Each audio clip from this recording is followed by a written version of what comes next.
नमस्कार प्रिय विद्यार्थियों। आज आपको जानकर प्रसन्नता होगी। आज हम आपके हिंदी की दूसरी पुस्तक बलराम कथा का पाठ 2 वरदान शुरू करने जा रहे हैं। मुझे आशा है कि जो आपको मैंने ग्रीष्मकालीन अवकाश कार्य दिया था, जिसमें आपको बलराम कथा के पाठ को पढ़ना था, आपने वो पूर्ण किया होगा। आज हम 2 वरदान पाठ पढ़ेंगे। इसमें आपको क्या लगता है, इसमें पाठ में क्या हुआ होगा? 2 वरदान से आप क्या अंदाज़ा लगाते हैं? ज़रा 1 मिनट ठहर के सोचिए।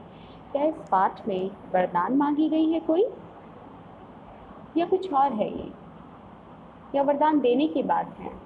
चलिए, ये तो पाठ पढ़ के ही पता चलेगा। राजा दशरथ के मन में अब एक ही इच्छा बची थी, राम का राज्याभिषेक, उन्हें युवराज का पद देना। अयोध्या लौटने के बाद से ही उन्होंने राम को राजकाज में शामिल करना शुरू कर दिया था। राम ये जिम्मेदारी अच्छी तरह निभा रहे थे।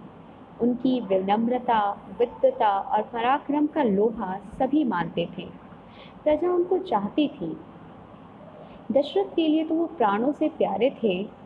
दरबार में राजा का सम्मान निरंतर बढ़ रहा था। राजा दशरथ वृद्ध हो चले थे। मुनि वशिष्ठ से विचार विमर्श के बाद एक दिन उन्होंने दरबार में कहा, मैंने लंबे समय तक राजकाज चलाया। जैसा बन पड़ा, अब मेरे अंग शिथिल हो गए हैं। मैं वृद्ध हो चला हूँ। मैं चाहता हूँ कि ये कार्यभार राम को सौंप दूँ।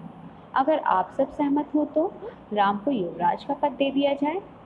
अगर आपकी राय इससे भिन्न है तो मैं उस पर भी विचार करने को तैयार हूँ।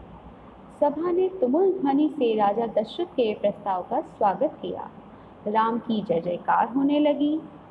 दशरथ थोड़ी देर तक सुनते रहे संतोष के साथ। उन्होंने कहा, शुभ काम में देरी नहीं होनी चाहिए।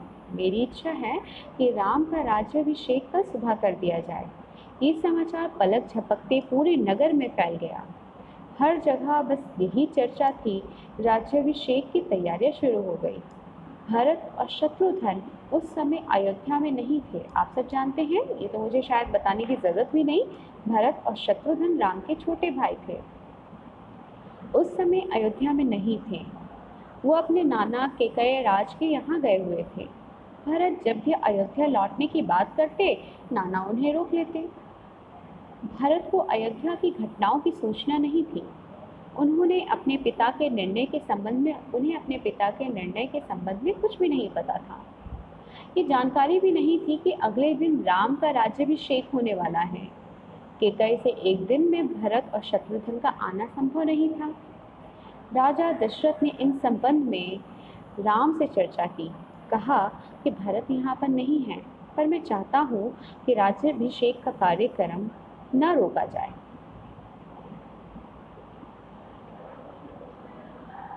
जनता ने तुम्हें अपना राजा चुना है। तुम राजधर्म का पालन करना। कुल की मर्यादा की रक्षा अब तुम्हारे हाथ में है। राज्याभिषेक की तैयारियां रानी केकई की दासी ने भी देखी। मंत्रा ने, क्या नाम था उसका? मंत्रा। शुरू में उसे इस चहल पहल का कारण समझ में नहीं आया। उसने इसे कोई अन्य अनुष्ठान समझा। अनुष्ठान यानी कोई त्यौहार, कोई पार्टी शादी। इतनी रौनक, इतनी सजावट, ऐसा कुछ उसने अन्य अनुष्ठानों में नहीं देखा था। उसे अचंभा हुआ। अचंभा मतलब शी वाज सरप्राइज्ड। फिर उसने रानी कौशल्या की दासी से पूछा। उसे तब पता चला कि कल राम का राज्याभिषेक होने वाला है। ये उत्सव उसी के लिए है। मंत्रा जल भून गई।